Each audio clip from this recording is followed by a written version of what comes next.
తాకట్లో ఉన్న మీ బంగారాన్ని విడిపించి ఆ రోజు ఆన్లైన్ రేటుకి కొంటాం. Sharma gold company. మంచు ఫ్యామిలీ గొడవలో ట్విస్ట్ల మీద ట్విస్టులు చోటు చేసుకుంటున్నాయి. ఇటీవల తిరుపతిలో జరిగిన ఘటన మరొక ముందే మరో వివాదం తెరపైకి వచ్చింది. తన ఆస్తుల్లో ఉన్న అందరినీ వెకెట్ చేయించాలని జిల్లా మెజిస్ట్రేట్కు మోహన్ బాబు ఫిర్యాదు చేశారు. జల్పల్లిలో ఉన్న ఆస్తులను కొంతమంది ఆక్రమించుకున్నారని ఫిర్యాదులో పేర్కొన్నాడు. తన ఇంట్లో ఉన్న వారందరినీ బయటకు పంపించేసి ఆ ఇంటిని తనకు అప్పగించాలని కోరాడు. కాగా గత కొన్ని రోజుల నుంచి మోహన్ బాబు తిరుపతిలోనే ఉంటున్నాడు. జల్పల్లిలోని ఇంట్లో భార్య కూతురుతో కలిసి మనోజ్ నివాసం ఉంటున్నాడు. ఈ క్రమంలోనే సీనియర్ సిటిజన్ యాక్ట్ ప్రకారం తన ఆస్తులను స్వాధీనం చేసి ఇవ్వాలని మోహన్ బాబు కోరారు. పోలీసుల దగ్గర నుంచి మోహన్ బాబు ఆస్తులపై నివేదిక తీసుకున్న కలెక్టర్ జల్పల్లిలోని ఇంట్లో ఉంటున్న మనోజ్కు కూడా నోటీసులు ఇచ్చారు. మోహన్ బాబు ఫిర్యాదుతో మనోజ్ రంగారెడ్డి జిల్లా కలెక్టర్కు వెళ్లాడు. అదనపు కలెక్టర్ ప్రతిమా సింగ్ ను కలిశారు. జల్పల్లిలో ఇంట్లో అక్రమంగా చొరపడలేదని తెలిపాడు. తమకు ఆస్తి తగాదాలు ఏమీ లేవని, విష్ణు తండ్రిని అడ్డం పెట్టుకుని నాటకాలాడుతున్నాడని ఆరోపించాడు. న్యాయం జరిగే వరకు తన పోరాటం ఆగదని స్పష్టం చేశాడు. ఇక మోహన్ బాబు కుటుంబంలో కలహాలు తీవ్ర స్థాయికి చేరుకున్నాయి. గత కొద్ది రోజులుగా మనోజ్, విష్ణు మధ్య వైరం పెరుగుతూనే వస్తుంది.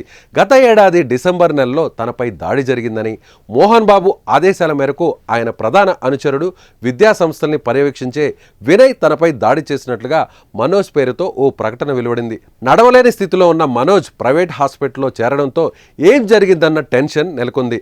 అటు మంచు కుటుంబం మాత్రం అలాంటిదేమీ జరగలేదని ప్రకటించింది. కానీ తర్వాత హైదరాబాద్ శివార్లలోని జల్పల్లిలో ఉన్న మోహన్ బాబు ఫామ్ హౌస్ ను మంచు మనోజ్ స్వాధీనం చేసుకున్నాడు. తనపై దాడి జరిగిందని పోలీసులకు ఫిర్యాదు చేశాడు. ఆ వెంటనే మోహన్ బాబు అసాంఘిక శక్తుల నుంచి తనకు ప్రాణహాని అని చెప్తూ మనోజ్, మౌనికపై ఫిర్యాదు చేశాడు. జల్పల్లిలోని తన నివాసం నుంచి మనోజ్, మౌనికను బయటకు పంపండి అని కోరారు. తాజాగా ఇవాళ కలిసి మాట్లాడుకుందాం, నాన్నను, ఇంట్లో ఆడవారిని, సిబ్బందిని అందరినీ పక్కన పెట్టిరా, నేను ఒంటరిగానే వస్తాను, అన్ని విషయాలు చర్చించుకుందాం అని మనోజ్ ట్వీట్ చేశాడు. ఇంతలోనే మోహన్ బాబు మెజిస్ట్రేట్ను ఆశ్రయించడం, మనోజ్ కలెక్టరేట్కు వెళ్ళి న్యాయం కోసం పోరాడతాను అని చెప్పడం జరిగిపోయింది. ఇక ఈ వివాదం ఎప్పుడు సద్దుమణుగుతుందో మరి వేచి చూడాలి.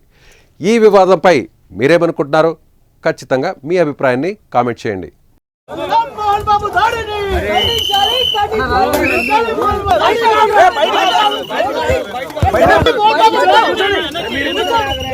ఈ సంస్థ జల్పల్లి నివాసం మోహన్ బాబు గారి పేరుతోనే ఉంది.